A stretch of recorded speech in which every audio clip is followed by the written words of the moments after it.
will be recorded. That's fine. Is there laws about that?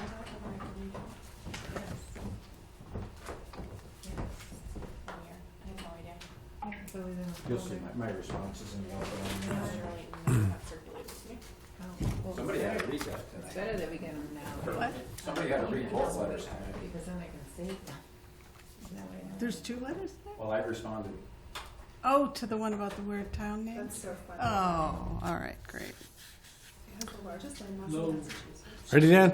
All right, let's go. Good evening, everybody. Welcome to the May 5th Select Board meeting. We'll start off with the Pledge of Allegiance. Whoa. I pledge allegiance To the flag of the United States of America and to the republic for which it stands, one nation, under God, indivisible, with liberty and justice for all. Do we have any minutes? On toes. April 7th. April 7th minutes. Yeah. I make a motion to accept the minutes of the select board meeting on April 7th. Second. Whitney was I was absent. abstaining. All in favor? Aye. Aye. All abstain. 301. 301. We have one appointment tonight. Actually, excuse me, there are no additions to the agenda tonight. We have one appointment tonight, a public hearing for Masa Mexicano for all alcohol beverages license. 6:31. And a poll hearing.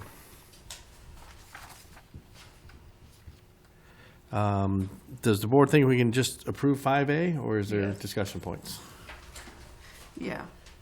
Very good. So this is about approving the outdoor application of Kansai, the restaurant right across the street. They've done a phenomenal job since they've been here.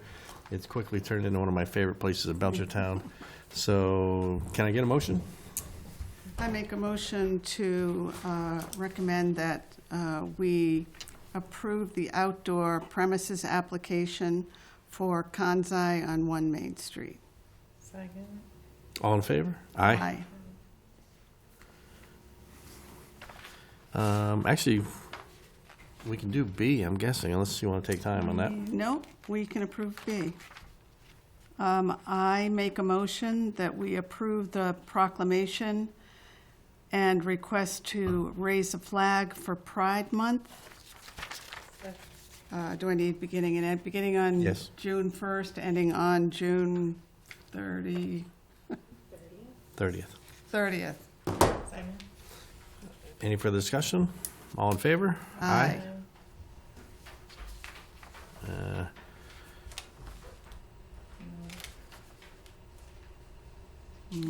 No, That's no. about it. All right. You know what? I'm going to say it's 6:33. You want to open the public hearing? Notice is hereby given under Chapter 138 of the General Laws that Masa Mexicano LLC has applied for a Section 12 restaurant, all alcoholic beverages license at 9 North Main Street, Belchertown, Mass. 01007.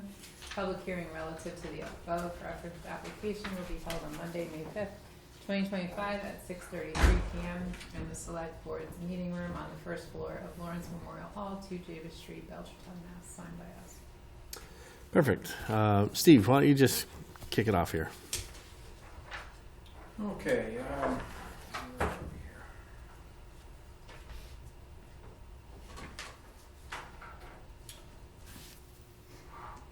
So as Jen stated earlier, we have a application for a liquor license for Masa Mexicano.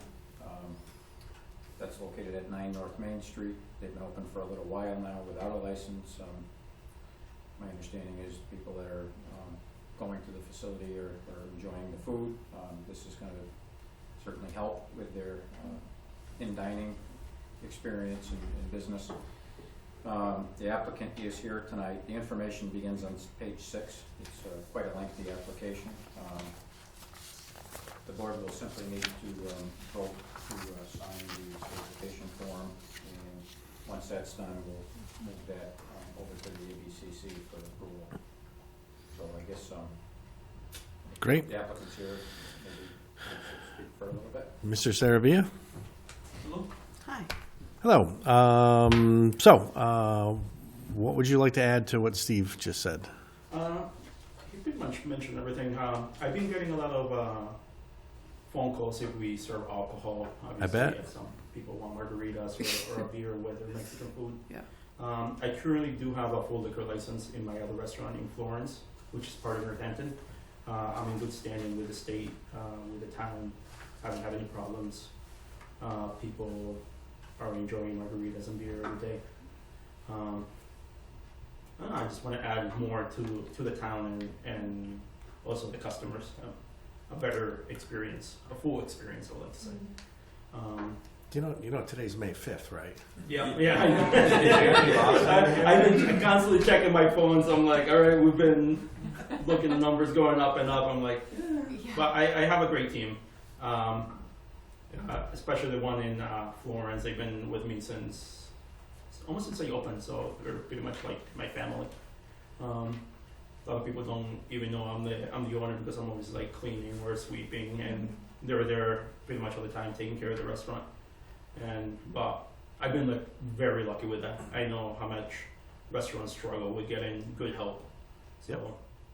Do you have the best margarita in the area? you know what? I've been getting a lot of compliments that I do have great margaritas. I try to use the best ingredients. I don't look more of the profit, more of the what you're getting value. I think everybody at the board would like to know if everyone has been tip certified. Yeah, so at least for my part, I am Yeah, tip certified. I'm trying to work out my establishment to be a little bit different than everybody else. So I'm trying to have the bar and having people come to the bar and having the bartender take care of them. So once I do get approved, I'm gonna try and start hiring a bartender. So because my food is counter service, I don't have waitresses. So all I have is cashier, and I don't have them deal with the alcohol. I'm gonna have a full liquor. I'm just gonna have a bar, have people order separate at the bar, and have the bartender. I'm just trying to be a little bit different than everybody. And how long have you had a liquor license in your Florence location? About 2 years now. Very good. Yeah. Any other questions? yeah. So wait staff would not be tip certified. They still are gonna be tip Okay. certified. They're working on it right now. Yeah. All right, And, so wait staff will, Yeah, even regardless though if they're they're not making the gonna drink. take care of the drinks, Yeah. I'm still gonna require them to be tip certified. I did take the course. It is like a 3-hour course online, Yeah, so I should have them all tip certified in about a week's worth. Yeah. okay. Okay. All right, any other comments from the public? Any comments from anybody online? Once, twice. Public hearing is now closed. Let's open up to the board. Board, any questions or comments? Or is there a motion? I just want to comment that we've been very much enjoying your food. Thank you for being here and being part of the community. And of course, there is a lot of responsibility that goes with having a liquor license. So thank you for being responsible and excited to come try a margarita. Okay. Alright, so I guess I don't have it in front of me. I move that we accept the application for a liquor license for Masa Mexicano, and going to say the owner's name. Roberto Servio. Sedaria? Yeah. Sedaria?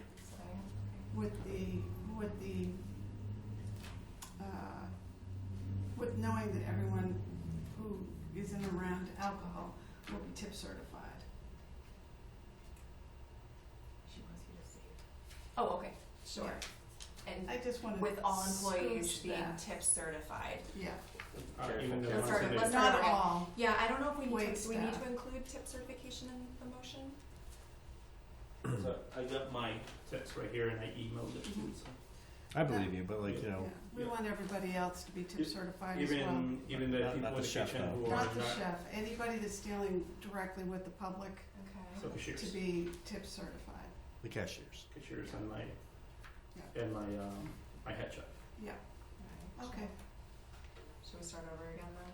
Sure. Alright, so, I move that we accept the application for a liquor license for Masa Mexicana for Robert Sedaria and requesting that all customer-facing employees are tip certified. Second. All in favor? 4-0. Thank you. Good luck. Thank you very Got a much. little work. Thank you. Yeah, happy Cinco de Mayo. I want to see you win the. I want to see you win the Belchertown Town Fair Best Margarita. It's coming up in September. Yep, okay. By then. There's this next, Okay, that's done. We got 4 minutes. 4 minutes. Let's go on to. How about 5D? 5D or 5C? I can run through 5C quickly. Yeah. Oh, sure. Let's see. 5C. Run through them both. So 5C is the right of first refusal. Typically in these situations, the select board would either vote to exercise the right of first refusal or not to, which would mean that the property would remain in private ownership and be available for building or sale. What we typically do here is when we get a request to have property removed from the chapter, we ask the select Conservation Commission and Planning Board to review the application and report back to the board before that final decision is made. This property is on Cold Spring Road, or Cold Spring Street, I should say, I'm sorry, map 259, lot 1.02. The Conservation Commission has reported back that there is no interest in the property. The Planning Board responded back that they do not have enough information at this time to make a decision. Their response came before the Conservation Commission's, so I probably should have rearranged my speak. The applicant did provide an updated plan showing a markup of where the 1 acre of the total property would be removed from the chapter, and that's what the Conservation Commission looked at. So really, in this case, we have 2 choices tonight. We could make a decision, or we could remand it back to the planning board for a second look. With all due respect, I think that because this is only 1 acre, that it's probably not something that would be eligible for grants or rank highly for grants. It's not something that the town can afford. I don't see that there's any uniqueness to this property. So rather than spend the time remanding this back to the planning board, and again, I mean no disrespect to the planning board's authority, but I think that in the end, it's probably best that we just let this go, because even if they wanted us to exercise their right of, to purchase this property, I don't think we can afford it. And I don't know why we would buy a single acre anyways, so, that's my recommendation, but the board does have the opportunity to remand it back for a second look. Any comments from the board? No, I bet the planning board notes. It sounded confusing. They were confused. Yeah, the original plan didn't have the 1 acre delineated on it. Right, it just had an X or It something. just had an X, where they wanted to build a house or a barn or whatever they were gonna do there, so. Okay. I don't see, why or how we would afford to buy this property and for what reason, so.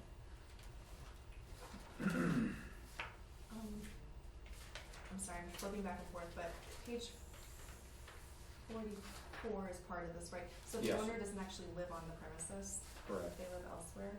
So but it's not being used for commercial, it's not zoned for that, right? This is residential usage. They just Yeah. don't live where the barn is they're building. That's correct, yeah.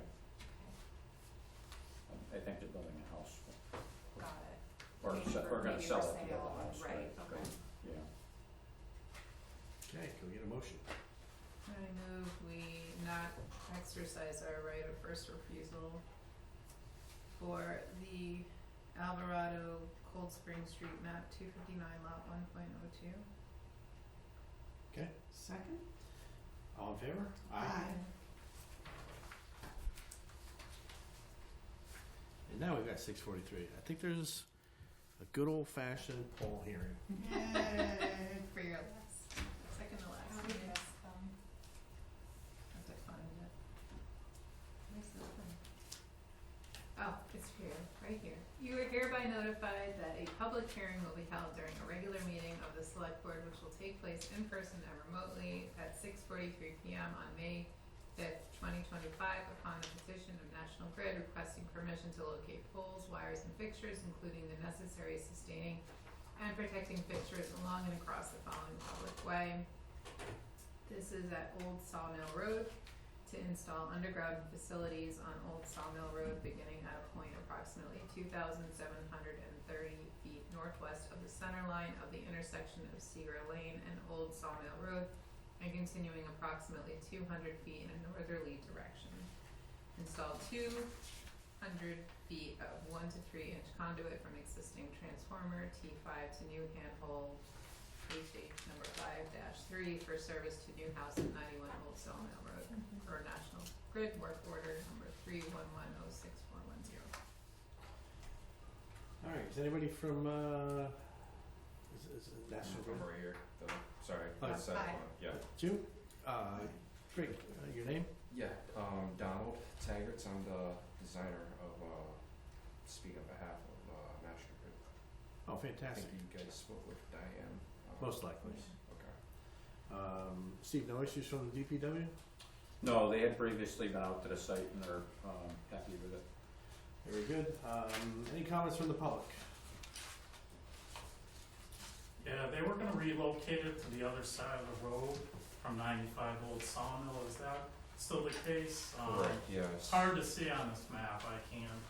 Yeah, are you the owner of, 95, the neighbor, or? Yes, Okay, yeah, no, I've been out there the day that Diane came out, okay, and the installer said it's better for it to be across the street anyway. yeah, 'cause I'm just confirming that's the case. yeah, that it was gonna be on the frontage of this homeowner of 91, and it's not gonna go over your, Okay, It's not gonna because be they on have the to front go of the across the street. yeah, they wanted to come over so it's not on the frontage of your property. Yeah, So this yeah, is that's how it's all. going. I'm okay with it as long as Okay, it's that. yeah, that's my understanding, yeah. But, you know, They're gonna push it under the street, right?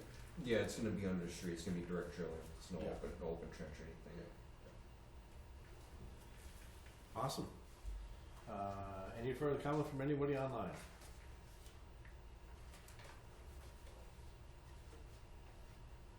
So Steve, did you annotate the residents' concerns in your notes? Yes, we have that. And then who's in charge of following up on that to make sure it happens that way?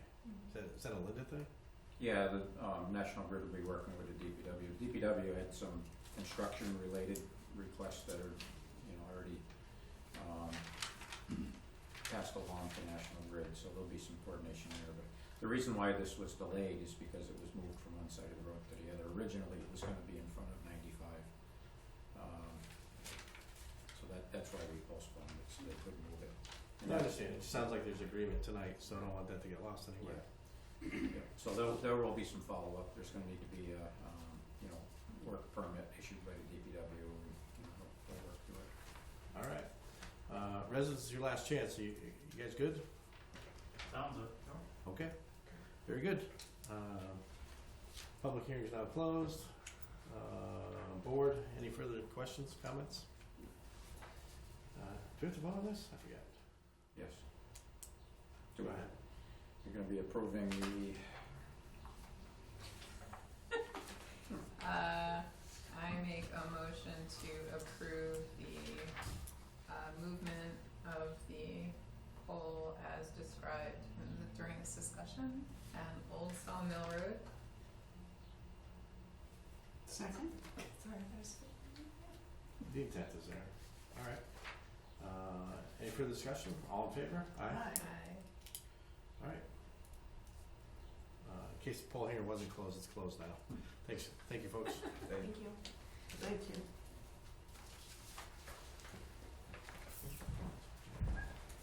All right, we got that. We got that. There we go. Wrong way. Very good. All right. So next topic would be the annual performance reviews. I cannot believe this year flew by like that. Truly, truly amazing how fast time goes in this role and in all of your roles too. Last year was Town Manager Williams' first job in the seat, so it was an abbreviated version of a performance review, right?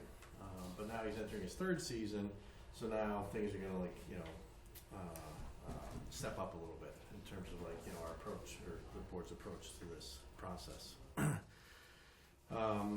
So for everyone's review, there's a goals and objectives meeting held early in the fiscal year. This year, probably June or so, the next one. And that's where the board articulates its vision specifically for the town manager, Steve Williams, and to another degree, the fire chiefs and the police chiefs. They take their day-to-day direction from the town manager, but they ultimately still report to the board, right? So that's a little bit about why all three of those units are here. The form that the board approved last year has a rating scale of 1 to 5 and a lot of different topics, right? But I think it's important to understand what does a 5, 4, 3, 2, 1 actually mean in the grand scheme of things. So, for instance, a 5 is a far exceeds expectations. That's along the lines of, hey, you know, we're doing something so well it becomes a Mass Municipal Association best practice, right? You know, that's a very, very high bar. Unlikely in most cases, just because there's really not much room for ingenuity or creativity in the municipal sector, right? 4 is an exceeds expectations. That is something that perhaps caught the board's eye, saying, hey, you know what? You're definitely on the right track. We like more of that. Keep doing what you're doing. A 3 would be meets expectations. And, you know, quite frankly, all three of you are in senior leadership roles where, you know, meets expectations, you know, that's keeping everything running, right? And doing your jobs well, right?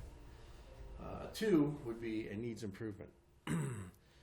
That would be along the lines of, hey, you know what? It's not a you're going to lose anything. It's just something that caught the board's attention to say, hey, you know what? Maybe a little more focus there next year, right? And then a 1 fails to meet expectations. You know, that's kind of where the trouble begins. You know, if there's a 1, you'll know about it. All three of you would know about it well before it actually became a 1. But like, you know, there's clearly an issue if there's a 1 in all these things. So I've got the evaluations here in front of me. We can either go through them in depth, or I can give you all highlights of yours.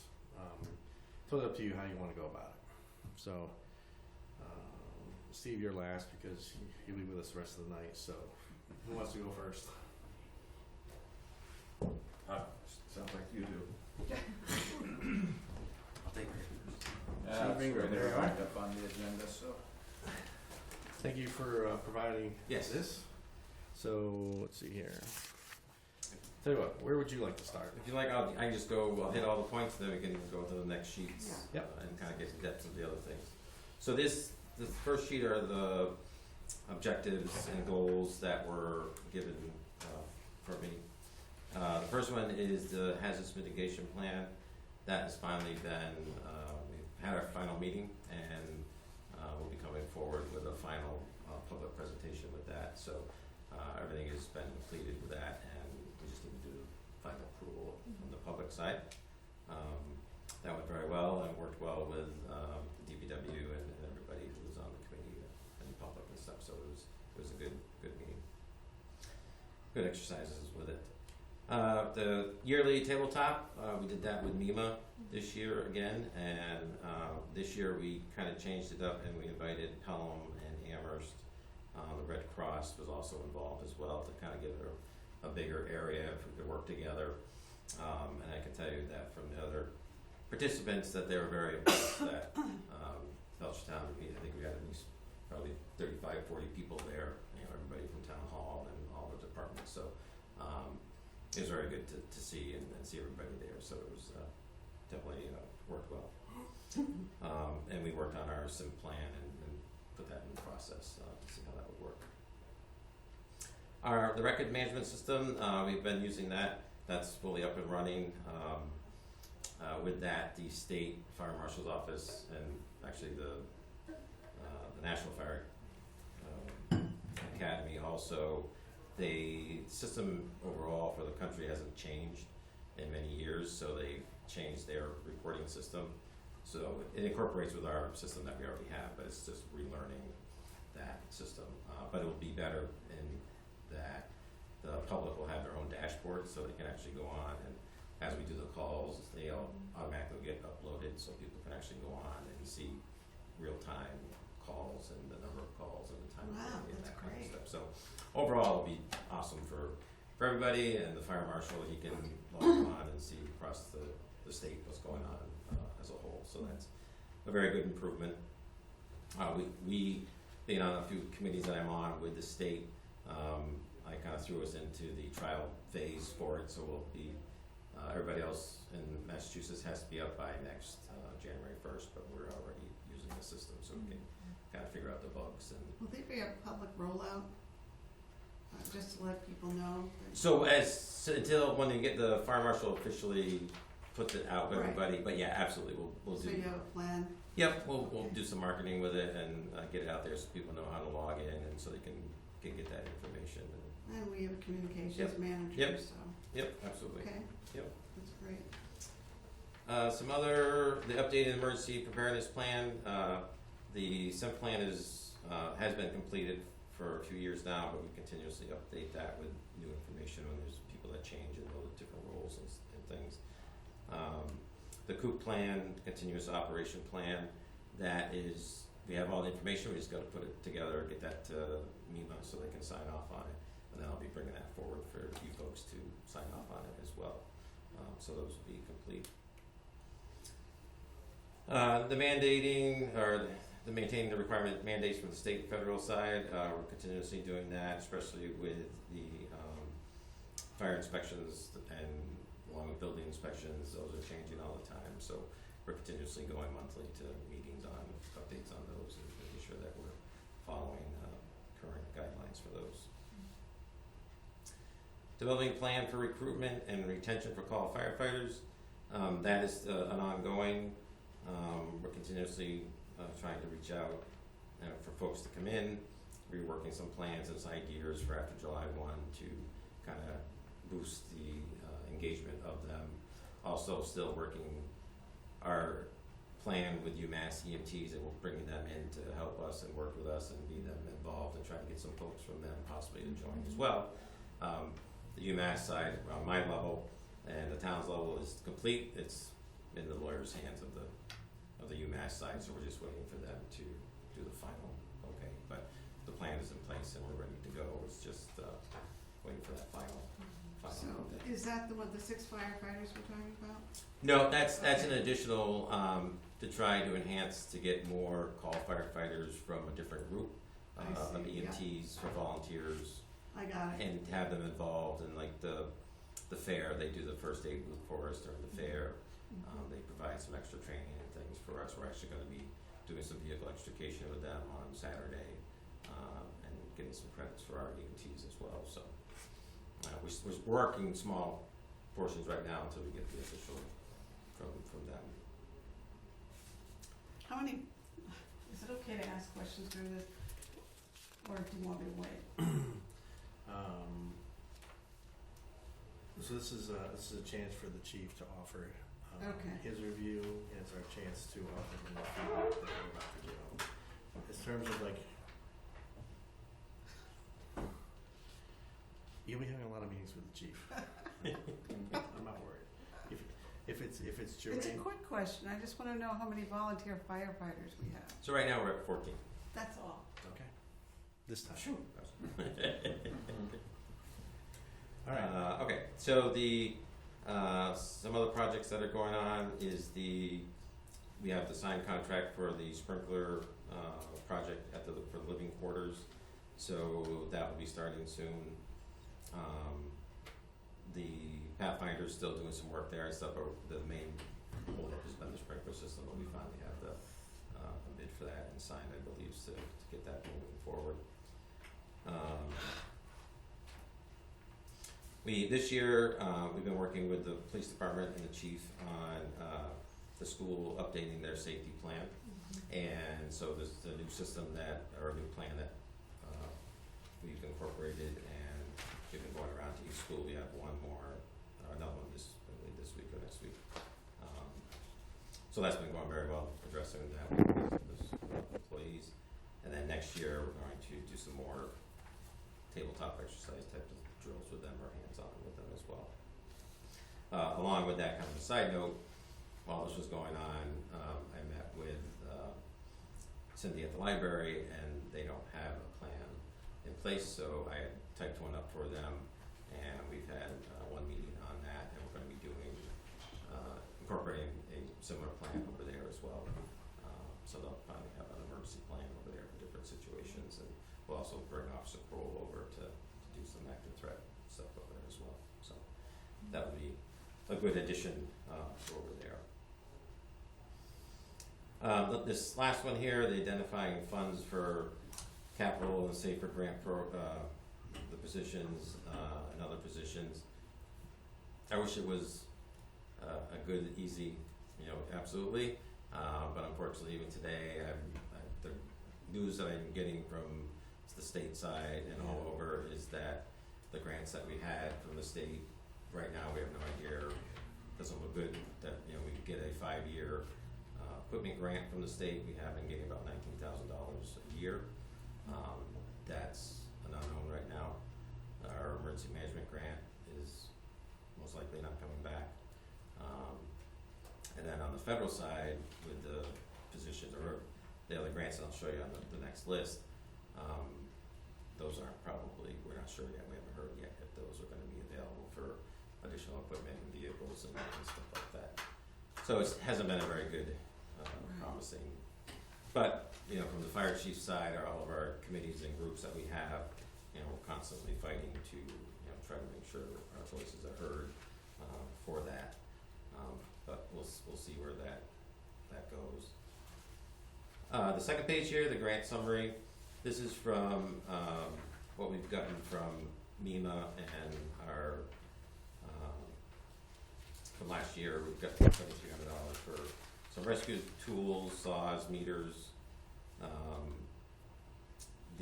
And that money comes from our Code Red. We get credits for that for our emergency report or notification system, so that money goes towards that. Our DFS equipment grant, again, this is the one that's another one that may not be coming back, but in the past we've gotten $14,000 to upgrade our thermal imager cameras that were out of date. In 2025, we've got $19,000 for sets of turnout gears, structural boots, airbags for extrication equipment, for vehicle extrication.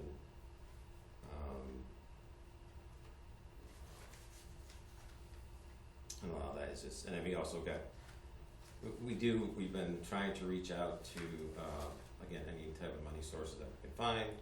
One of our firefighters noticed that there was a grant gift from Harbor Freight Tools, so we applied and we got a $200 gift card, so we can buy some little things, but it's not just myself, it's, and Captain Chapman and all the firefighters, everybody is, we're all trying to look for additional money.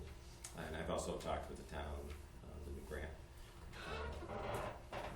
person for that, and we had a great meeting and just talked about different areas that, we could look for, try to find, and so she'll be keeping on top of things that she comes across that we can try to do for that as well. The last page here is this is from 2020, just all the money that we have gotten from the federal government throughout all the years. And from last year, we've got $100,000 from the sprinkler system. We've got 3 brand new power cot lift systems for $178,000. Particulate hoods for when we go into a structure fire. We got so everybody can have 2. That was over $5,000. We were able to send 5 basic EMTs to the paramedic school for $57,000. The new sign is in. We're just needing to, because the pillars are 28 years old, we're just getting those repointed and stuff so we can hang the sign up there and have that there. So that will be installed as well. Also, we got wildland gear, and we've gotten Red Card class, which is training for fighting wildfires. It's over $57,000 for to pay everybody overtime for that, so it won't cost a ton of money for that. The grants that we've applied for this year, every fall is when they come out. We put in for another new ambulance for $527,000. some new skid units for our brush trucks, $43,000. A leadership program for our officers and all the firefighters from retired chief out of New Jersey for $36,000. And bail out ropes for a firefighter was to get in trouble. They were able to use a rope system to try and get out of a window higher up at $27,000. You know, so over the years, we've gotten a lot of grant money and stuff. It's going to be tough if those things aren't there, obviously, anymore. Also, you know, I think for the department itself, you know, I talked to the town manager and you know, about doing a study of the whole department. I think it's good to not just hear from myself or others, that we do an outside study. Somebody come in and for personnel, equipment, you know, a second fire station, we cover a lot of area, and just to get an outside with that. So with that, I've been working with Joanne on, you know, some possible other grant areas as well, and money and things that we could possibly do. But I think it's an important step for the town in general, not just for now, but for the future of, you know, the town. We're not getting any slower; it's getting busier. Just before, you know, 4 o'clock this afternoon, we had 6 people on today, and we had a car accident by the town line. We had another one here with entrapment that took 4 people. So all 6 were tied up on separate calls, and then I went myself to the flooding basement with smoke detectors going off, and we had mutual aid come in from Granby to go to with our call force staff that came in to Pine Valley for another ambulance call, and mutual aid for that. We originally had Amherst come in mutual aid for the accident right here, but we also had an off-duty full-time person come in, so we were able to staff our 3rd ambulance to take care of that. So it's busy, and unfortunately, it's not going to slow down. That's why I lose sleep at night. You know, if further cuts or things have to happen, I worry about the safety of the community and the people that live here. And it's even, you know, again, in my positions that I hold in other committees and stuff, this is a common talk between all our fire chiefs.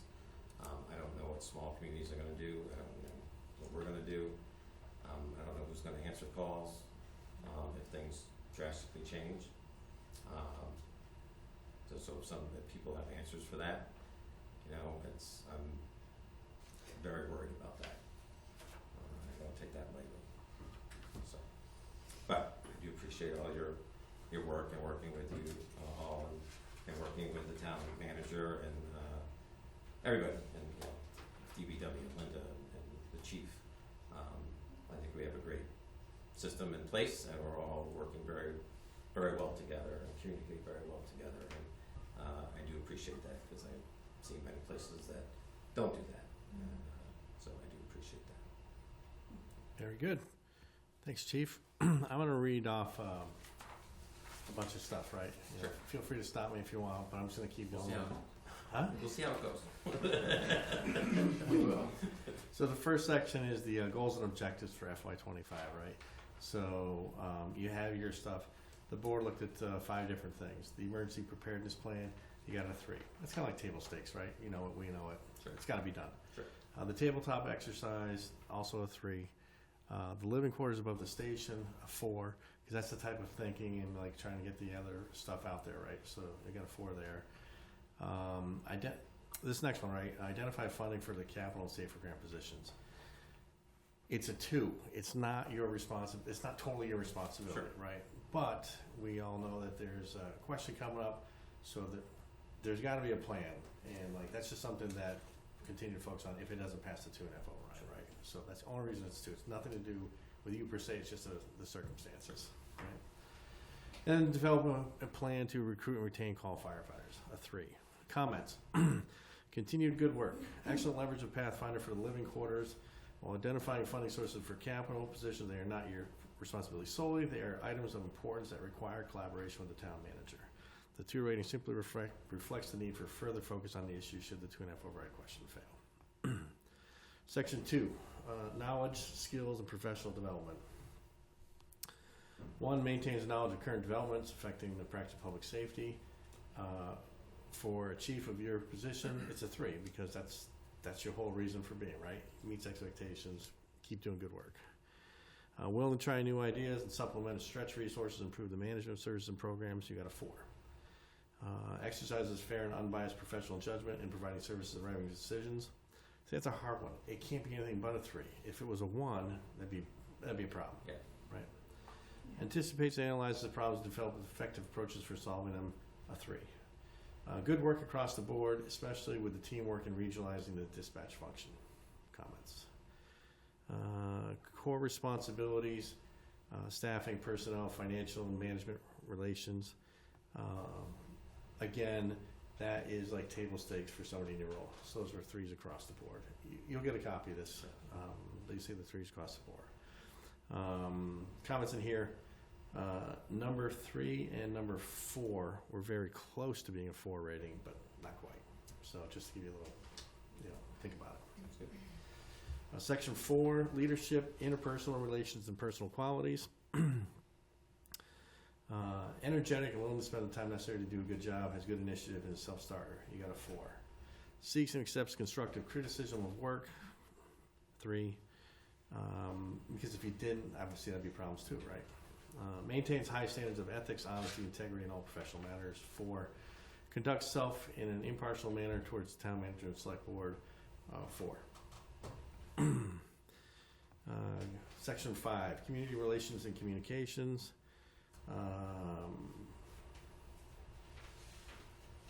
The first 3 were 3s. The next 3 were 4s. The 4s were you're approachable, you're accessible, you're available. Key for you 3 specifically. Cooperates with neighboring communities and the county. Yep, on display every time. Meets with and listens to members of the community to discuss their concerns. Again, you do an amazing job at that. So the overall comment is, Chief does a commendable job. Keep up the good work and the planning your department does. So thank you. Appreciate that. Okay. Thank you. Any individual comments you want to share with the chief? You really covered the one on with the firefighters, the 6 firefighters. That's, I think, on everyone's mind in town. It's a huge worry. Understanding what the plan is going to be paramount. Yep. Very good. Great. Well, that sounds good. Okay.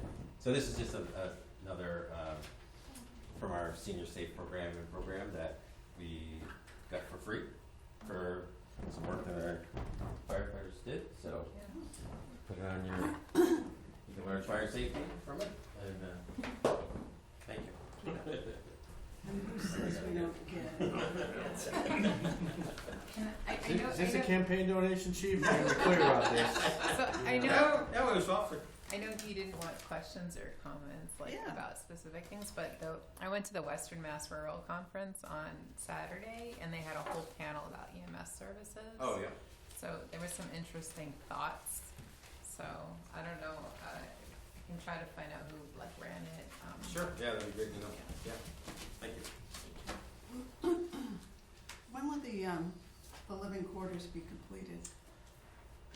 Probably closer to next year, just because we're kind of coming to the end of the school. So Yeah. by the time the sprinkler system gets done, and then, but during that time, Window World is putting in the sun tubes for us. So I'm hoping by the start of next, so that when the kids will come back in September, they'll start their work. So I'm hoping by spring, but or soon. Okay. I hope. Thank you for your work. Thank you. Appreciate it. All right, up next, Police Chief Kevin Pacunas. Thank you for having me. Thanks for passing us out. 3 years have gone by fast, never mind the 1 year. All right. So I've got similar format to the other 2 years. Beginning of the year, the board expressed training was a priority, so I included kind of the training that an officer would do over the course of a year, which is printed in your handout here. So you can see that training is not just a priority of yours, it's a priority of mine and the department. We do a lot of training. This is, if I printed up every officer's training, they would all look like this. But that's an example of one. So with that said, all of our officers have met, exceeded all the MPTC training requirements for this year, as they do every year. Earlier in the year, we rolled out the body worn camera program. Everybody was trained on that. We had a 2-month trial period where they had the cameras on, but they weren't held to the policy quite at that time. They were just practicing with them, using them, and that program's working perfectly at this point. They're all used to wearing them. I wear one. They hold the officers accountable, protect the town, protect the public. They're great to have, and we got that off a grant last year, no cost to the town. As the fire chief said, we did active threat training in the schools, and we did the lockdown drills as well. A new program we had this year was the Handle with Care program.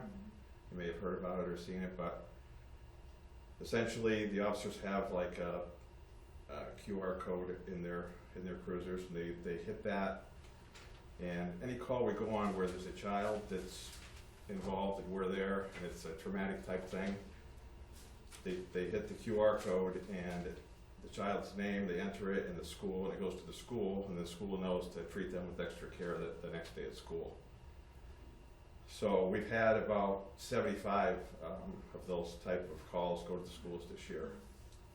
Some are more serious than others, but anytime we're there and it could be traumatic, we send it to them, and then the school's aware of it.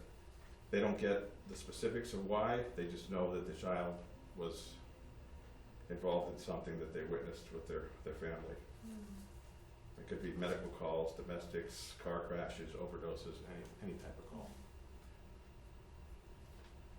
Grants, same as the fire chief, we try to get every dollar we can. We're always looking for big ones, little ones. Yeah. The traffic enforcement grant, obviously traffic is a major complaint in Belchertown, speeding. That's one of the ways we try to get out there, educate the public on speeding. That was $29,000. Our domestic violence, 3-year, $375. That was a big one.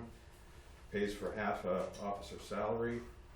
And we have a domestic violence advocate that works out of our station that works with victims. Our fingerprint scanner was on the fritz. We wrote a grant and replaced that off grant money, no cost to the town. Our drug take back box, we get $1,300 to buy bags and take care of that. Our drug addiction recovery team, $17,000. CIT jail diversion, $24,812.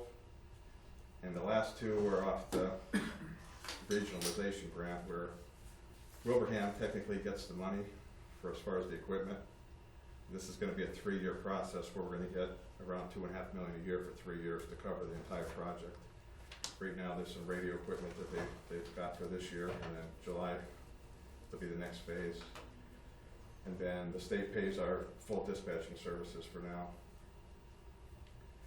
Community engagement, we're out there all the time. These are just a few of the things we do. I could print out probably 2 or 3 pages of all the community stuff, engagement that we have. But our military tribute banner starts, the banners are going to be going up in a couple of weeks. DPW helps us put those up. Our Summer Youth Police Academy is in July. Very popular program. Academy. National Night Out, first week of August, will be at Chestnut Hill. Our Comfort Dog program is super popular, been way more successful than we even thought it would be. He's just got his AKC certified as a Canine Good Citizen. He's working towards his Alliance of Therapy Dog certification, and he trains every week on socialization and obedience. Our car seats, we have 3 child safety seat technicians, and they helped install 45 seats last year, which is great. Those seats, a lot of them came from a grant that we wrote for people that can't afford the seats.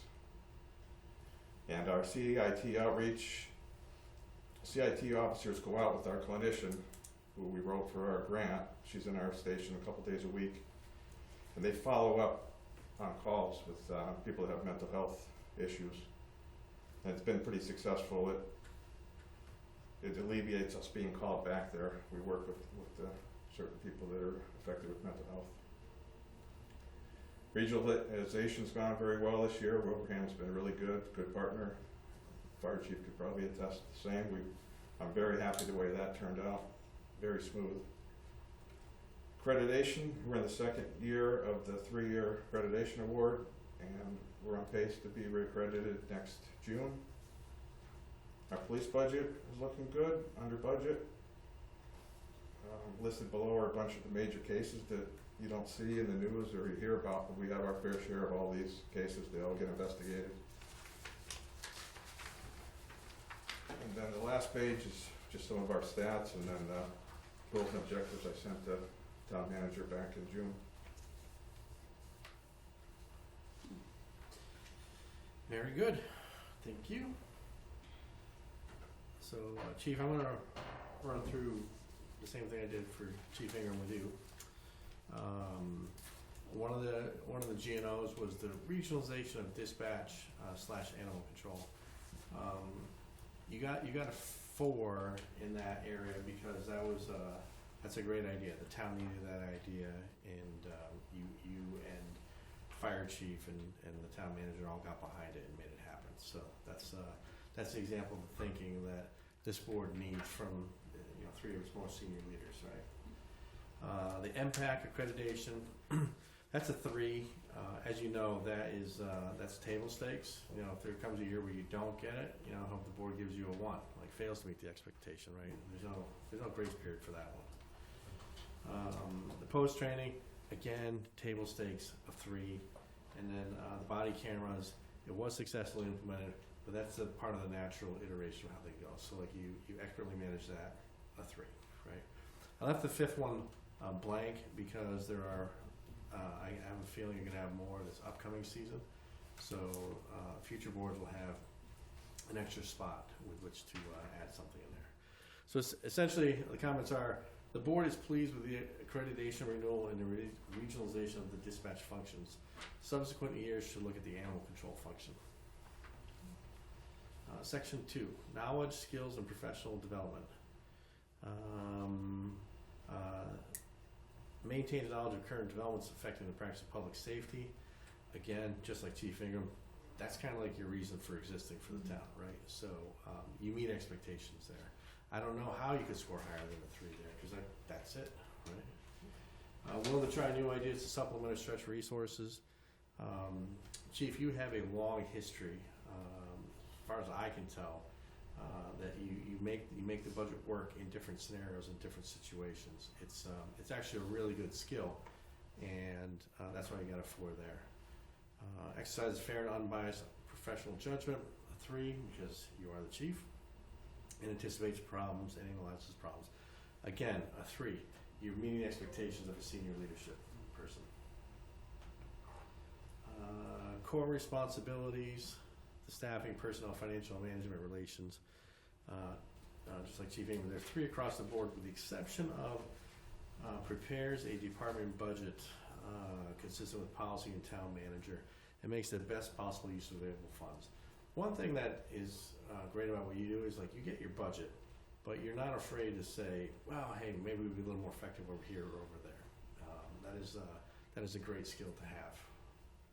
That's why you got a 4 there. Comments. As chief, you are the driving force behind your department's actions. You are also the primary source of culture within the police department. You consistently led your budget process with high effectiveness. Section 4, leadership, interpersonal relations, and personal qualities. Energetic and willing to spend the time necessary to do a good job. A 4, seeks and accepts constructive criticism, work, demonstrates appropriate diplomacy and restrained professional relationships. A 3, but like, that's not bad. It's all 3 of you have to be that way. If you weren't, then there'd be problems. And then high standards of ethics, honesty, and integrity, and conducts self in an impartial manner towards the town manager select board. Both 4s, like the chief. We would expect the two of you to have those sorts of qualities, being in the senior leaders that you both are. Section 5, community relations and communications. The first 3 are 3s, and the 4, 5, and 6, just like Chief Ingram, those are 4s. The 2 of you form a very effective team when it comes to engaging the public. The fact that you guys teamed up on the tabletop. Oh God, the Citizens Police Academy. That should be the Citizens Safety Academy. The tabletop, the dispatch. The two of you form a very effective team together, which is great to see. As a matter of fact, it's the two of you have now done this for a couple years in a row, and it's really good to see. So the overall comments for you is that Chief Pacunas does a commendable job. Keep up the good work, and the planning your department naturally does. So that's that. You'll have a copy of this too, probably tomorrow, is my guess. Okay. Last one. I'd like to indulge the board for a minute. Get two things quickly. Yeah. First of all, I just want to tell the board how much of a pleasure it is working with both of these chiefs. Their professionalism and dedication, their expertise are second to none. And to echo something that Chief Ingram said, we have a great team here in Belchertown. The ambulance runs. There's police officers when we need them. Our tax bills go out. Somebody collects those taxes. Our bills are paid. Our seniors have activities. Our youth have activities. We have a great school system. We have an exceptional planning board, conservation commission, and the staffing there. A veterans agent that's second to none. And I think any community in Massachusetts would be lucky to have a team like we have that functions as well as we have and doesn't have problems like we have. And these people were here before me. It's not my doing. They're all good people. They're all dedicated. They're committed to what they're doing, and they're hardworking. So I really want to just express that, especially to these two gentlemen here for all their hard work. It's been a great year, and I really appreciate it. Mm-hmm. And there's one more thing that I think the chiefs would like to present to the chair before he departs in a couple of weeks. So Let's give their boss a review first. you sure? They might not want to give. They might not want to sit here through this. No, that's true too. You're right. Okay. So I did not prepare a statement. I update the board at every meeting, give you a status update of all of our projects. I did send off the goals and objectives. And I also know that we're going to be reviewing goals and objectives shortly, and we're going to be going over what was done in new items. Certainly we need to make note of the organizational review of the fire department. I think that's going to be timely with everything going on. So I didn't want to waste a lot of time tonight with that. I know you've heard from me at every meeting on what we've accomplished. So feel free to lay it on me. Yeah, all right, here we go. I'm going to just say something first. I know you two said something, but I want to thank you both, actually all three of you, because I think, Steve, you couldn't have said it any better. We are fortunate to have you as leaders in this town. Oh, choked up a little bit. You know, the things that you do, a lot of times people just take it for granted. Oh, there goes a fire truck, or oh, someone's getting pulled over for an educational opportunity. And it's not often that we stop and just take a moment to recognize the people behind that work and how important they are. So I just want to say thank you. I'm sure Jen and Whitney feel the same way, but I don't want it to go without saying that it's not just Big Ed that feels this way. This really does come from the whole board. Thank you. I'd be remiss too if I didn't mention our DPW. I forgot to mention. I was going to mention it, and then I thought, well, they are just, phenomenal, and our HR department. I could go on all night. Yeah. I don't want to. But, You could, and you probably should on your time, right? The thing is, like, in case the public is wondering, it's only these three positions that get evaluated by the board. right. Every other position gets evaluated by the town manager. So that's the reason why we're only talking to the three of you. Okay. Jumping into Steve. Town Manager Williams, excuse me. Again, we start with the goals and objectives for FY25.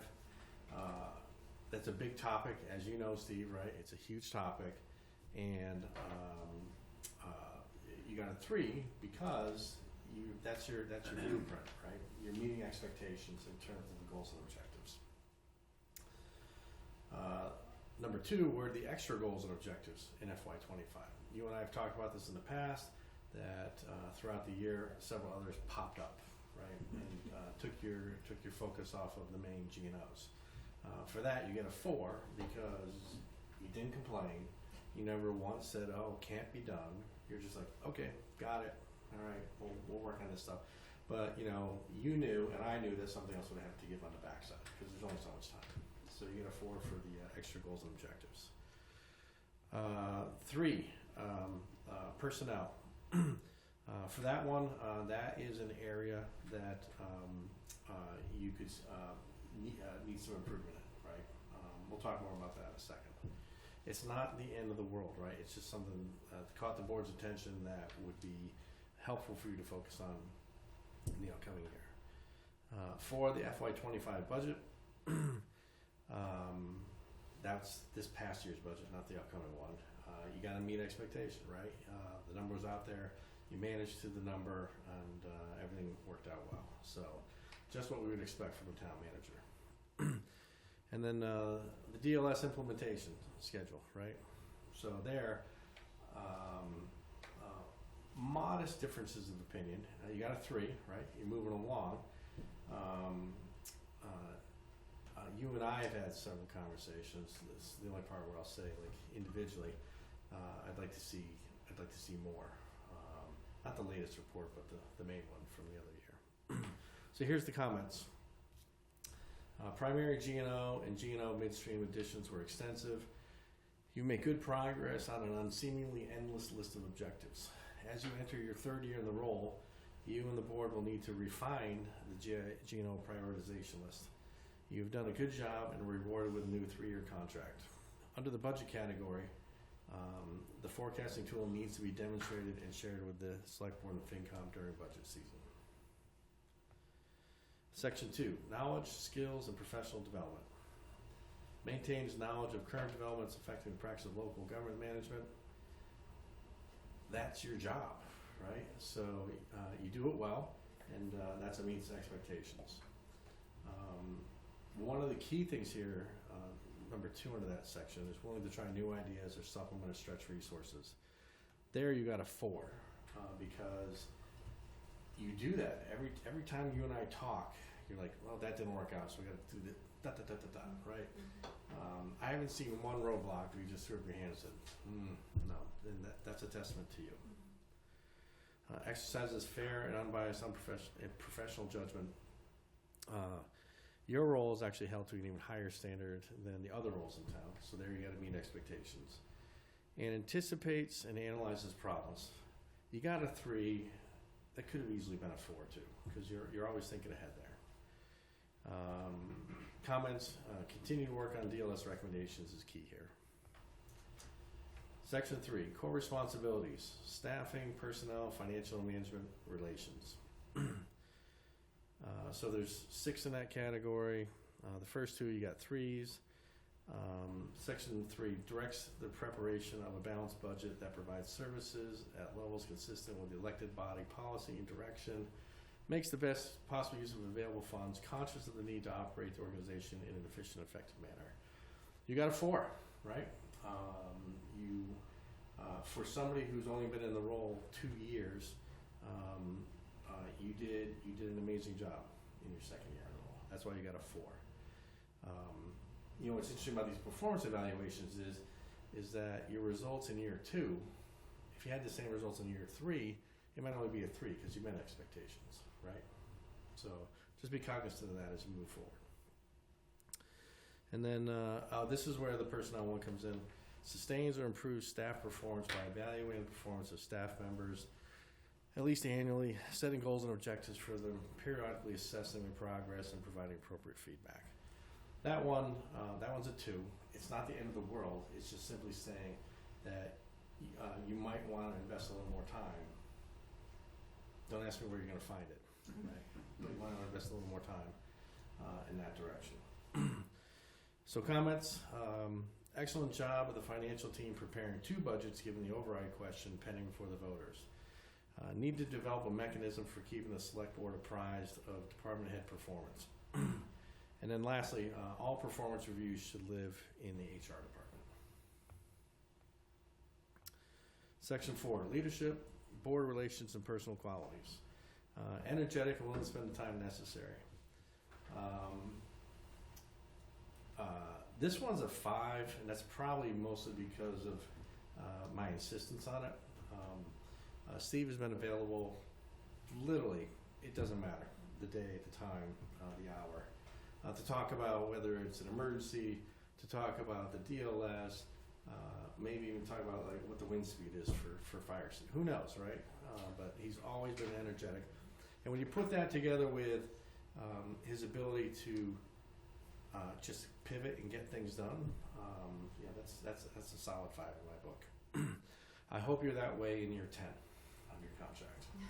Honestly, it didn't have to fight.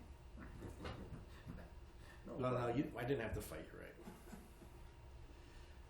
Seeks and accepts constructive criticism of work. Even though you're the town manager and you're the top appointed official in the town, you still actively seek constructive feedback from the board. So that's a 4, right? I hope you never get to the day where somebody says it's a 2, right? That would be a sad day for Belchertown. And then same thing, high standards of ethics and conducts in a partial manner, 3s across the board. So comments here. You have always been available regardless of the issue. While it is and exceeds expectations this season, you should pre-plan your time off with the next board and ensure you use all allotted time. That's to prevent burnout. And then let's see, section 5, community relations. Again, you have a role much like the chiefs, where that is, part and parcel to your role to be an effective leader in town. I would say, you got 3s across the board, with the exception of 1. Is approachable, accessible, available, and responsive to the community, displays diplomacy and tact when responding to others.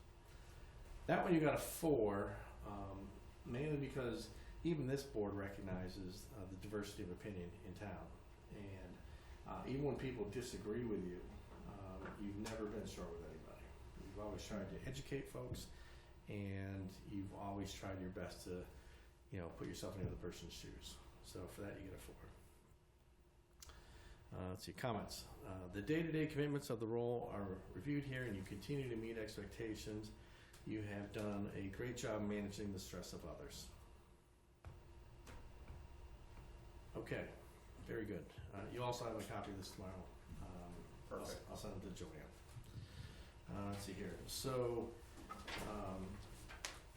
I'm glad you 2 stayed for this too, right? So the 3 of you, I'd also like to personally thank the 3 of you for ironing out any differences you may have had behind closed doors, right? The 3 of you, not only do you set the tone for your departments, but you also set the tone for the rest of the government, right? So your abilities to work together and resolve any differences that you may have are key. So I just want to say it's been noticed, and thank you. Okay. Any questions? I appreciate the feedback. I think that in a lot of ways it's a reflection of the guidance from the board and your support, and I just want to say thank you for that. I'm looking forward to another year. Thank you. You're welcome. Another year. Wonderful. Okay. So, without further ado, the 2 chiefs just wanted to have a little presentation for the chair before he goes. Just in case It's a we're not parking here. spot. You're the one's parking spot. It's a plaque for your appreciation of over 11 years of dedicated service from Finance Committee from 2014 to 2018, Chair of 2016, and the Select Board from 2018 to 2025, and Chair for 2019, 24, and 25.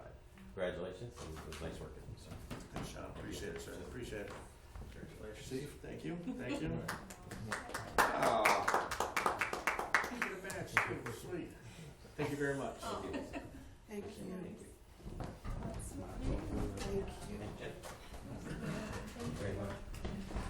All right, well, that'll go. Thanks, Chief. Yep, thank you for everything. Thanks, Chief. Appreciate it. Me too.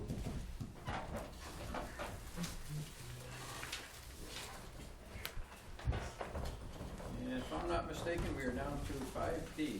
Yes, sir. Keep rolling. So we have a application in front of us from 122 Federal Street, that's Federal Street's Route 9. This is the gas station, I believe it's a Sunoco. They want to have a license to sell used vehicles internet only, and would like to have them parked there on site. They've presented the planning board with a site plan showing 5 parking spaces that will be dedicated for these vehicles. I don't have a lot of concerns with this. We've had other people come forward looking for the same type of licensing. The planning board generally has very appropriate restrictions with signage and hours of operation and lighting and those types of things. I think they can certainly handle that. I did have a couple of comments. I just want to make sure that it is a tight parking area, and I want to make sure that they are adhering to a schedule for line painting so people know where to park that are visiting the gas station and the convenience store, as well as where the used vehicles will be parked. And that'll also help avoid with encroachment, so that the used vehicles don't end up being 6 or 7 and parked in other spaces that are designated for customers. And that's really all I had, other than out of courtesy, we should have also let the Mass Highway Department know, Mass DOT, that this application is in front of us.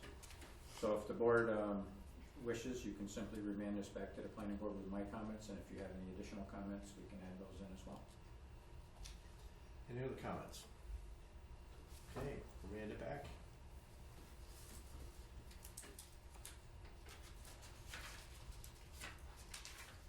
And 5E is the approval of the special town meeting warrant. That's at the end of the packet. There's only 2 articles on the special town meeting. One is to transfer sums of money from various accounts to others to make sure that we have balanced budgets at the end of the fiscal year. That's a housekeeping measure. It's on the special town meeting warrant annually. The other item is the excess reimbursements that we received for the veterans and senior programs. We spoke about this last Thursday night. The money has to be used in this fiscal year, and there are no outstanding needs for seniors and veterans that are eligible for those assistance programs. So we are going to put it towards capital. The first item being the HVAC system on the roof of this building, and the balance is going to go to help offset the asbestos abatement at Jabersbrook Middle School. So that'll be in front of the voters on May 31st.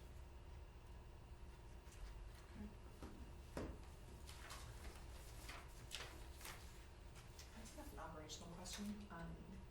So since there are only 2 items for this special portion and 30 minutes of being allotted, we can't start the normal meeting at 9 a.m. What happens if this takes 2 minutes? Do we have to wait 28 minutes. We have to wait 28 minutes. Mm-hmm. Okay. Well, I think the time's posted, so it's not adjusting, but I was just curious what happens with that time. Take a little break.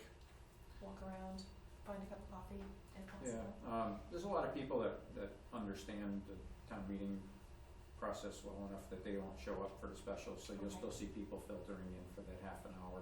That gives the quick time to get everybody in and seated. Mm-hmm. One of the things I want to talk about in a future meeting would be to have a mid-year special town meeting like we used to have. If you've noticed, our town meetings are getting to be almost unmanageable with 45, 46, 47 articles. Yeah. And traditionally, we used to have either a fall or late winter, like a January special town meeting to address a lot of issues like zoning and things that we can knock off the list. So stay tuned for that. Okay. Thank you. So motion. Is there a motion? What is that motion? I move we approve the warrant for the special town meeting for May 31st, 2025. Second. All in favor? Right? Yeah, he's checking to make Check sure sure it's it's right. right. Is it good? No, not quite. Okay. What do you want me to do? Want me to add the location and all the things? What? To vote to endorse. We have to say endorse. Okay. I move we endorse the warrant for special town meeting on May 31st, 2025. Second. All in favor? Aye. Aye. There's 4 copies of this. So we sign them all. Beware, lots of things to pass, to sign, nice. Yes, there is, so thank you for reminding the board. It's okay, I'm gonna move into my report. Yes, sir. Go for it. We're listening. Okay, so I endorsed warrants as usual. We did have a follow-up meeting for the one-stop grant program. The grant deadline to apply is June 4th. Allison Bonvy, our grant manager, conducted a meeting to go over all the different projects that we have lined up for that. Again, I should do a little shout out. Allison's really picking up speed with what she's doing and was very well organized, and I thought the meeting went very well. We're looking at about 7 projects right now. We have some infrastructure that we'd like to apply for to serve 6 and 8 Berkshire Ave. That's one of the reasons why the RFP for sale of those buildings hasn't gone out, because if we can bring some water and sewer into those buildings, they'll have a higher value and better marketability. We're also looking at a grant to further study the redevelopment or development, I should say, of parcel D, which is the EDIC property over by Anytime Fitness. We're gonna be looking for some additional funding to complete the Sports Haven mobile home park infrastructure project. We're gonna be looking at hopefully getting some money to do a comprehensive townwide survey of our zoning to make recommendations for rezoning at a future town meeting, as well as our bylaws and potentially some changes. We are looking at potentially the redesign of the Tadjil roof. Design and replacement, I should say, of the Tadjil roof, so there's 2 different grant applications. Redesign? Replacement and design. Oh, okay. Tripping over my tongue here. So right now, we're in the middle of the feasibility study that was previously funded through the One Stop program. It's a $215,000 grant. They're prioritizing the review of the roof structure so that we can try to position ourselves to apply for the roof money. And the final thing is a economic development market study. Hopefully help us with business planning for citing more business here in town. So I'm excited about these. I hope we get them all. I think they're all great ideas. We have a great team of people working on this. Again, our DPW director, our town planner, conservation agent, cultural district coordinator, select board member Turner's been involved. And I'm sure I'm leaving somebody out and I'll get yelled at for it tomorrow, but that's how it goes sometimes. So, I did sit in on a 4-hour seminar for impactful speaking. It was actually a pretty good experience. The presenter was well prepared, and it was actually a very good time.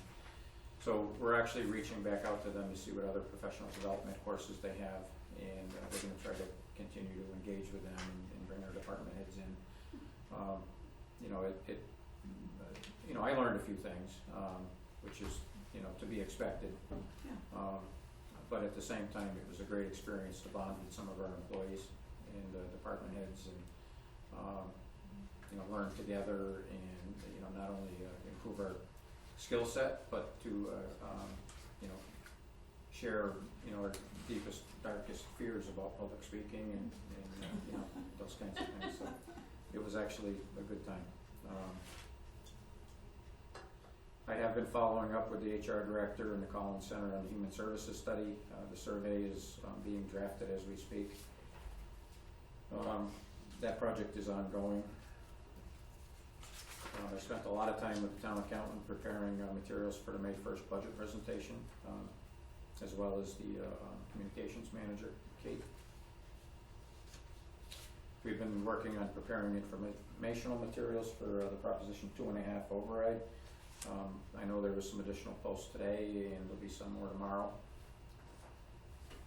I did open bids for the fire station sprinkler repairs. We came in under bid at about $90,000. We had budgeted about $100,000. I worked with the office staff to prepare the bid for the Franklin School sale. That is going to be posted, I believe, next week with a June 9th bid opening. So Okay. we are on track to rebid that right now. I did look into LoopNet. There needs to be some clarification, but it appears as though they only market commercial properties, and this is a residential zone piece. So I don't. It is? Yeah. That's commercial. If it is residential, can we go to the MLS or no?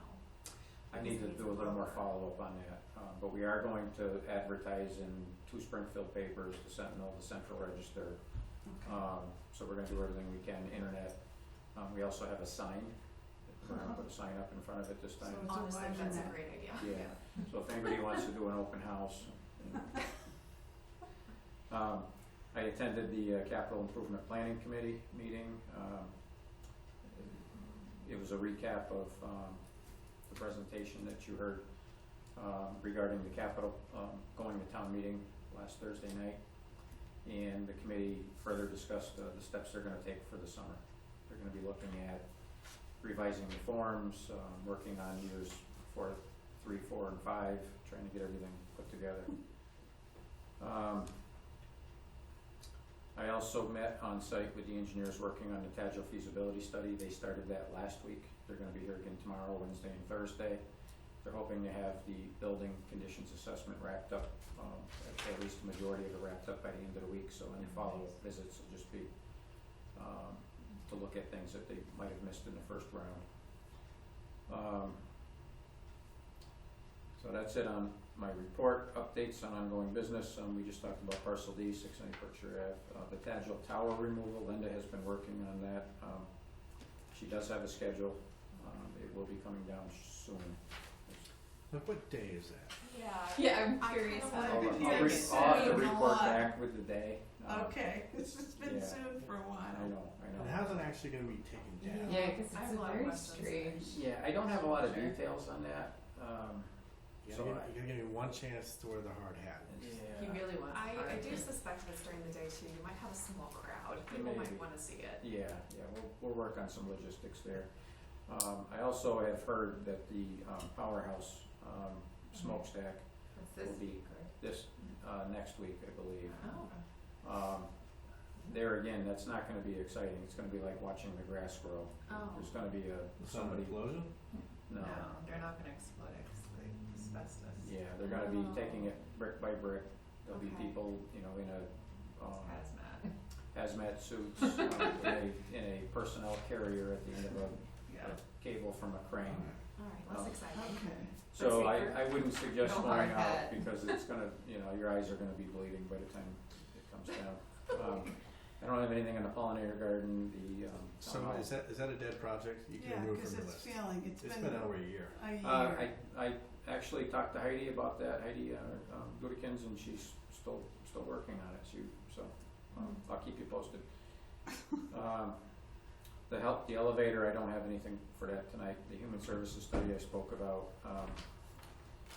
At some point in the future, we should talk about the DLS report from the Financial Organizational Review. So I will work with Yes. the new board shortly on that. Make me proud, my friends. We're gonna do our best. Next meeting, we have a meeting on the 19th. We have a few items to go over with. One of the big items is the branding. Committee wants to come in with the logo. Okay. The reason why they're trying to come in on the 19th is because they're on a schedule to work with the wayfinding committee, and the wayfinding committee needs a logo for the signage. The logo is different than the town seal, that's a separate path, and my understanding is the town seal is not changing, it's just being digitalized, and the town clerk will be looking at that. The town clerk is the keeper of the town seal. The other thing that's gonna be on there is a very interesting request from Cliff McCarthy, a local historian. They wanna host an event here in Belchertown in honor of General Lafayette. There'll be some information in your packet. It's a very interesting read. He was somebody that was very involved in the Revolutionary War. He was instrumental in getting the French government to send support to the colonists in their war with England. He was part of the victory where General Cornwallis surrendered.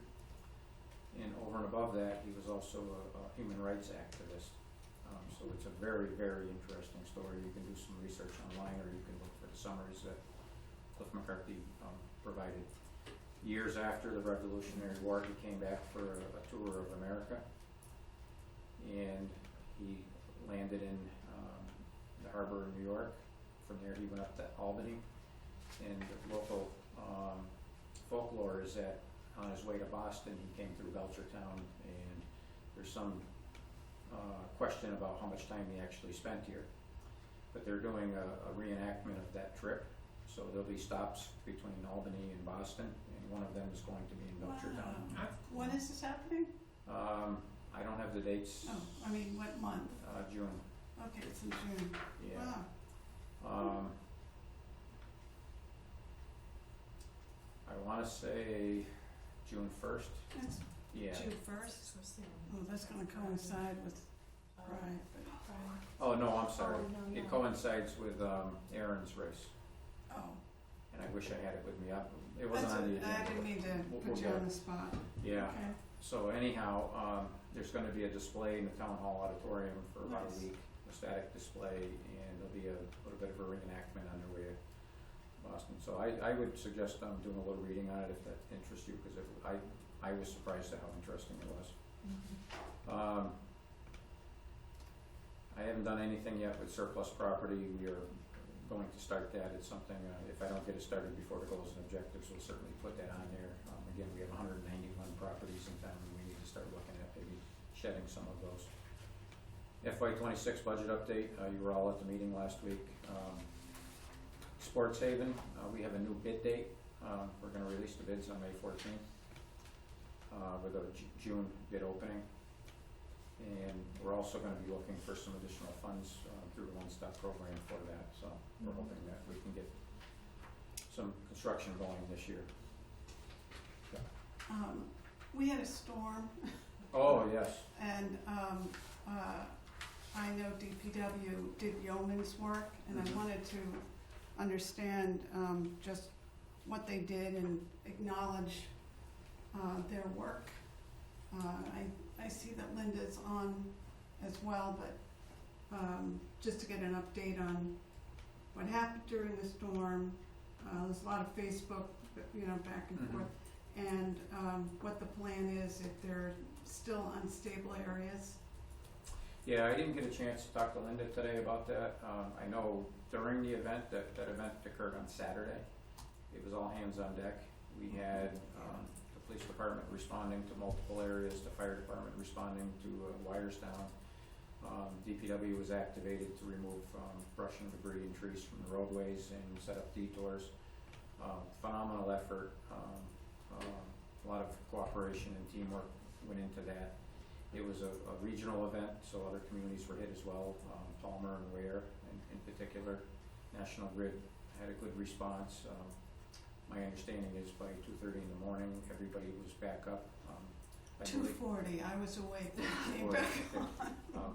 I believe that there were some additional outages. I think there were still some things that needed to be repaired, so there was some outages, and then power was brought back up. So, everybody did a great job. I don't know if Linda knows anything more about that. you wanna? Nothing, no, not a lot to add. We were out today picking up a lot of the debris that's still on the side of the road. I'd like to thank the homeowners for doing much of the cleanup. We were definitely assisted by residents clearing their own driveways and some of their. Oh, you're frozen.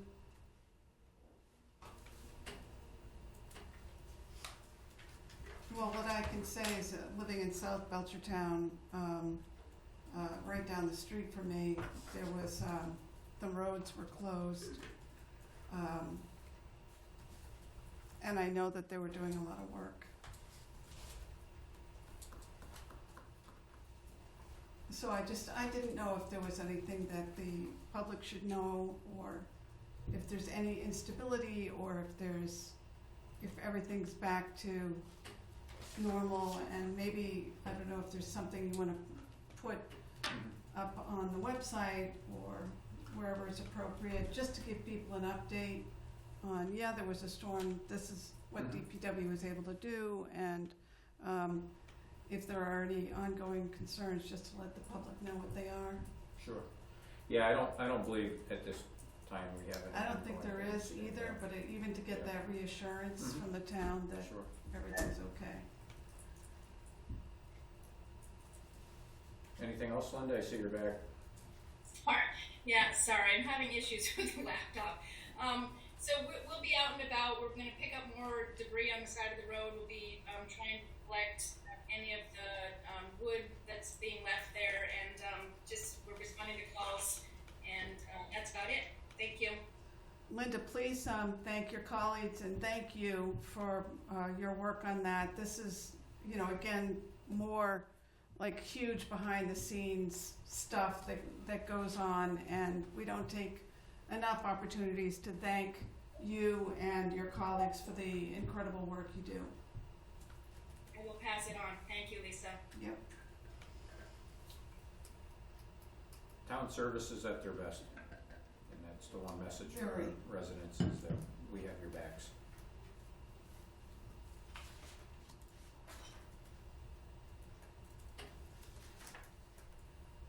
Okay, thank you. Is that it? Yep. Any mail? There's a lot of mail. I have one I wanted to mention, one incoming mail. So we received a request. We have a current Belchertown senior who is earning his Eagle Scout honor.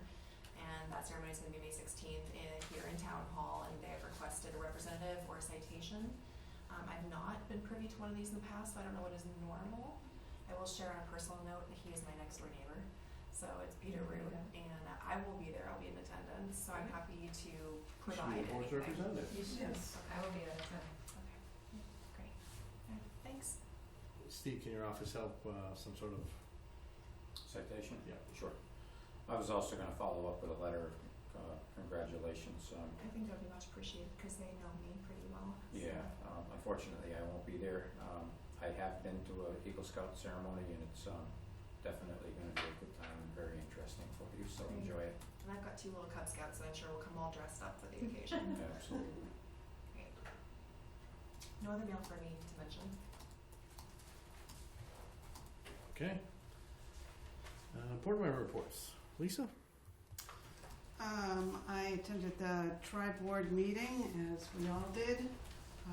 I also went to the Council on Aging Advisory Board meeting, and they're all very grateful that the tax write-off program is a part of town meeting. They're very excited about that.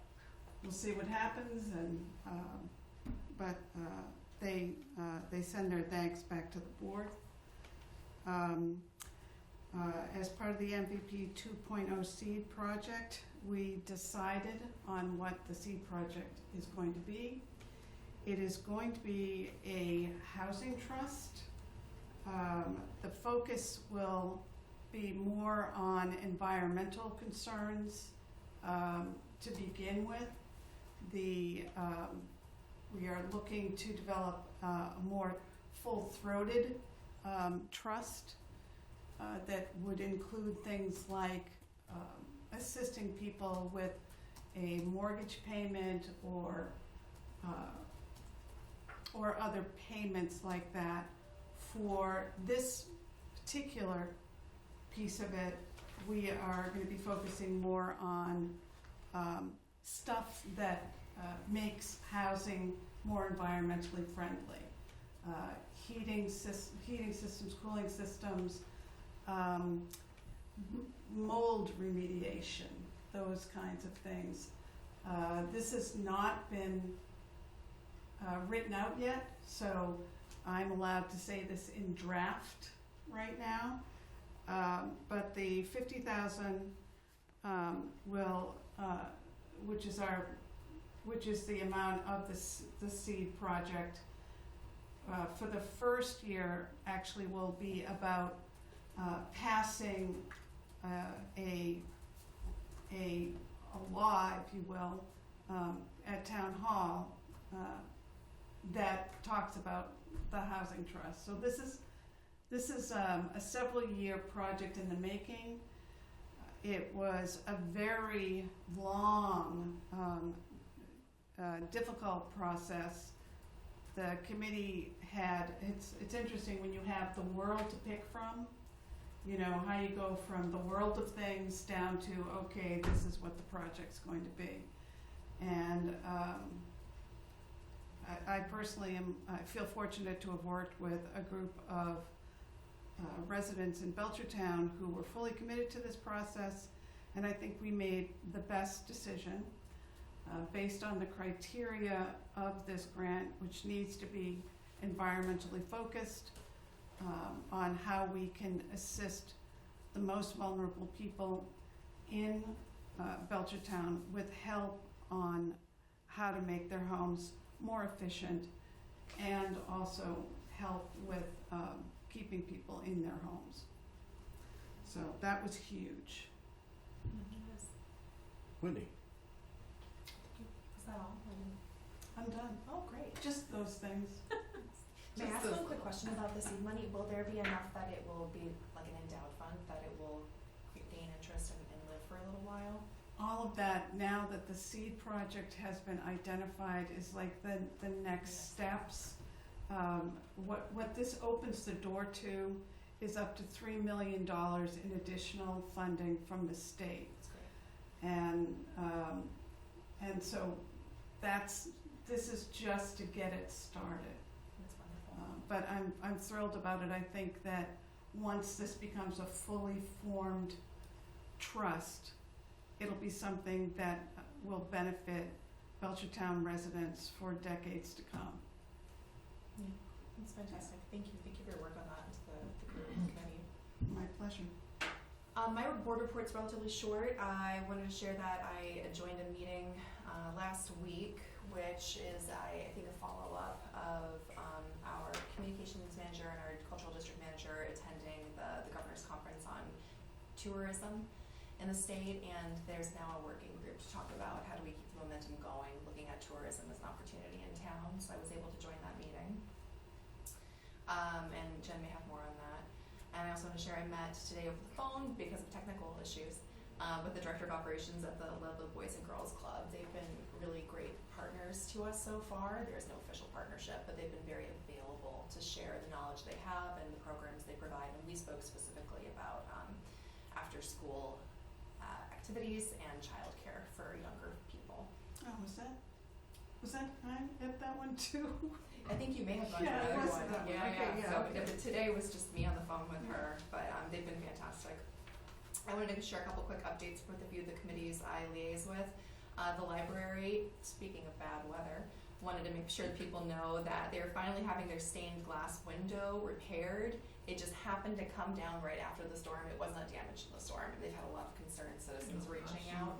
So the window's okay. It's just now off to be repaired, so it will be back. And they wanted to remind everyone that this is thanks to the Community Preservation Committee as well as the annual appeal. And then I will personally add that I know that they have extended their annual appeal because of some lost funding, so that's always an opportunity for people to give back. They're also getting ready for their summer reading program, which is fantastic. It's for adults and kids. If anyone hasn't participated, it's so great. And they do lots of fun programming. There's prizes. It's wonderful. And they're going to do their official kickoff on June 3rd. Scott Fisher has been doing the art for these. I know.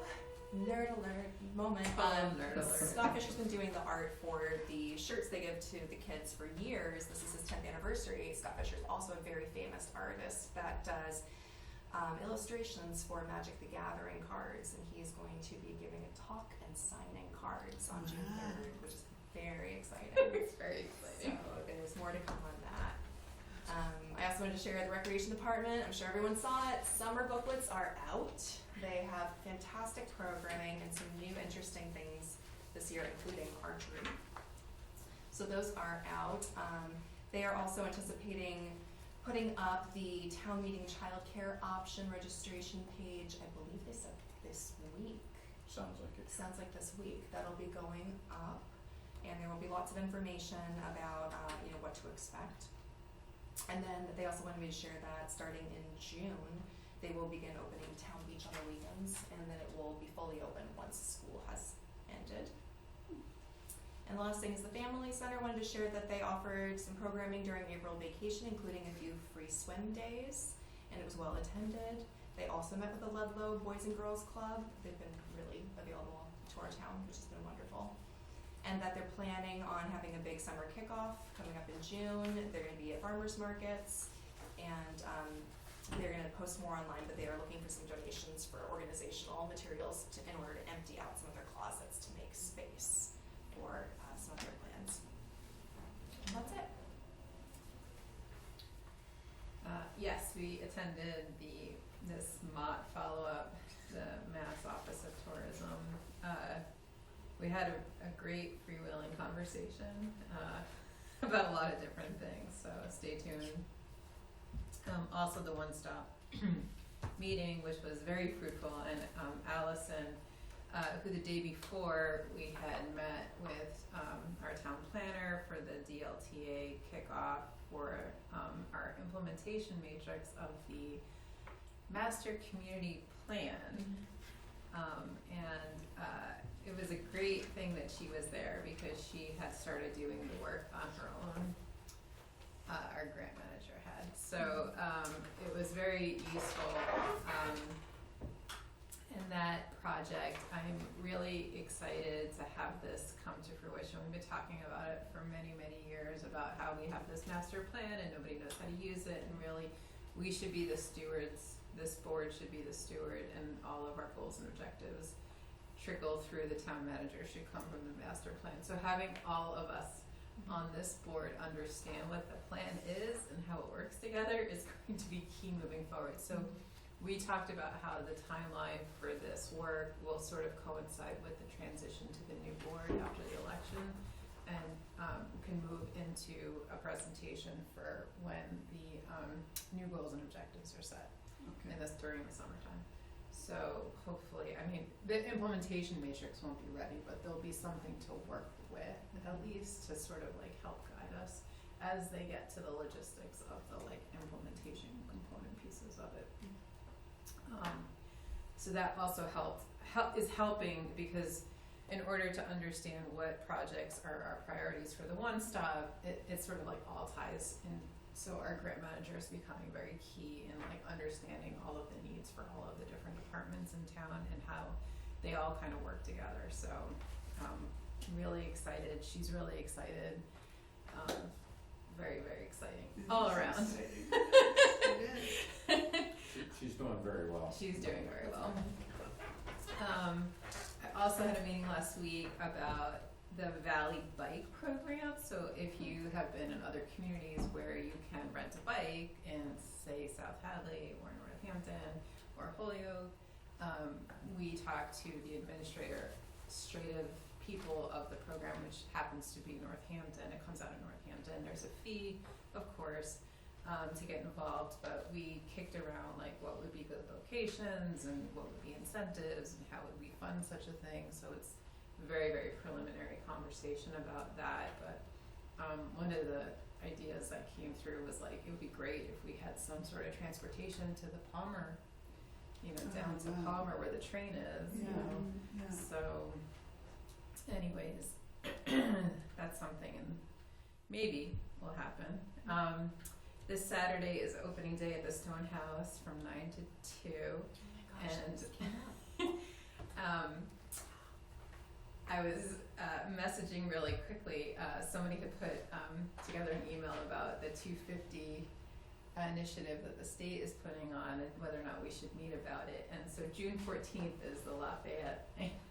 Oh, it's Because it was in this 14th. email I was responding to. June 14th. Also, last year, a number of us, including Lisa and myself, went to this Radically Rural Summit that So happened in the great. fall. And one of the community engagement projects that they had was putting together a quilt.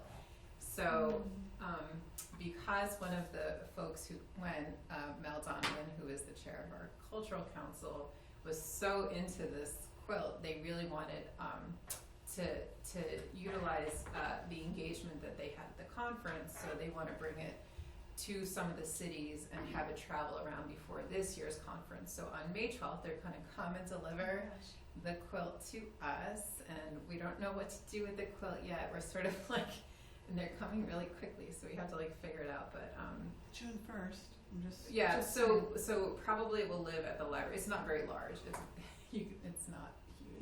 It's a small little thing, and it comes with like a little booklet about community engagement. And I'm hoping to do some sort of like neat little program about it, but I like to dream big, and nobody has time to implement. So we'll see. We were thinking about having it travel around town too as well. Yeah. So like have it bring it to the senior center and have it at Pride, and How long will we have it? we'll have it for 6 weeks. Okay. Yeah. So when Lafayette arrives, if Yes. we're here still. Yeah, Great. and like we could have it at the food truck festival. Yeah. That happens in June. So, anyways, really excited that we really want you to have it first, and then before it moves on to another community. That's So nice. it's kind of exciting. I'm all over the place. I apologize. I'm so sorry. This past Saturday, I went to the MMA Western Mass Rural Conference. Again, some really interesting concepts. This one you'll really like, Steve. The keynote speaker talked about getting rid of all committees and creating a talent pool instead to draw from when you need people. So I was like, oh, he's talking about we have too many committees. But they had some interesting concepts that they talked about. In addition to our legislator, Aaron Saunders was there, and they talked about some of the things that are happening at the state level, and some other interesting things that I'm going to kick around with some people. Our mural went down the highway last week. Nobody mentioned that. It's so exciting that the mural, like the newly painted mural, like went on a truck down the pike. So it's very exciting. That's great. And then in conjunction with the mural project, they are planning a trash gala. I don't know what that means or what it will look like. I really want to know what But that I'm means. very excited about trash gala. Sounds like Do we have a trash gala event. date? I don't think that there's a date been Okay. picked, but Does Linda want to chime in on the Does trash she Do know? gala? we get to make gowns out of like trash bags? I mean, I think is that the point of it? I don't know exactly, but it sounds cool. Yeah, Linda, go ahead. I know, who doesn't love a trash gala? Actually, we're meeting this week, the committee, the core group, to discuss it. The date has not been set. We're looking at sometime mid-June, mid to late June. And yeah, no, there'll be events planned during it. I don't know what they're gonna be. All the murals will be done at that point, and we will recognize all of the fun. Yeah, it's very exciting. Cool. The viewfinder thing is still happening. I think there's some more programming that's related to that. So visit the Creative Economy Committee page, or the library, I think, is administering that. And also our cultural district manager put in an application for a pitch field with our rec director, in conjunction with FIFA coming stateside. I'm not really clear on all of the details, but Yeah, remember it's the so details? communities, because the World Cup will be played in Boston Right, next that's summer.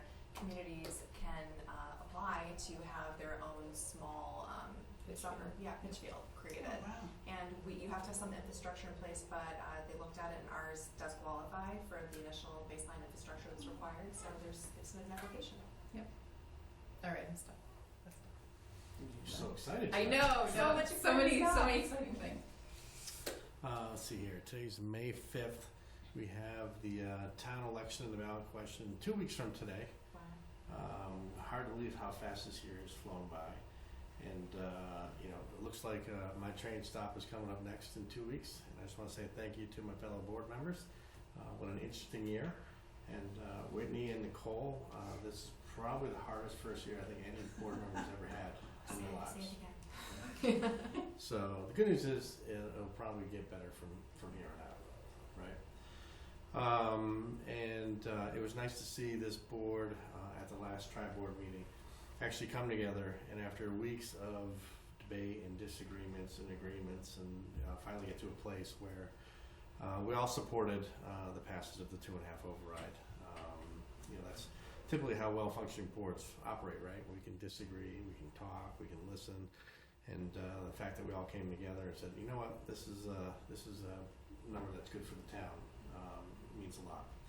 So with that, I look forward to your future endeavors as a board. I would offer to you all that goals and objectives session is probably the biggest tool you have in your arsenal, right? So That's coming up. be prepared for that, and then just keep marching on, right? Well, the last meeting is a short meeting, right, for you? Oh, if it's 30 minutes, I'd be surprised. Yeah. And so I think this is a good time for us to thank you, Ed, for your leadership as chair for the past 2 years, as well as your leadership in town for the past 11 years. You have guided the board through good times and bad, and have managed to keep us all on track and moving forward. I know you've been an inspiration to me. I think that whoever assumes the position after this has some big shoes to fill. And I just want to appreciate you. We've been doing a lot of appreciating tonight, and that's okay. That's good. We should be doing that. It's been a pleasure to work with you, fight with you, agree with you, disagree with you, and to be a part of this incredible board with you at the helm has been a great learning experience. I appreciate you. Thank you. Okay, so let's see here. Any? Nobody else. Nobody else. No, nobody else. We're done. He's like, I'm gonna get out of here. That's not entirely true, but I don't do well with compliments. How about any questions from the press? Okay, number 11, please. I move to enter into executive session, not to return to open session pursuant to Mass General Law, Chapter 30A, Section 21, Subsection 7, to comply with or act under the authority of any general or special law or federal grant and aid requirements. Roll call. Aye. Yes. Aye. That's 8:22, Steve.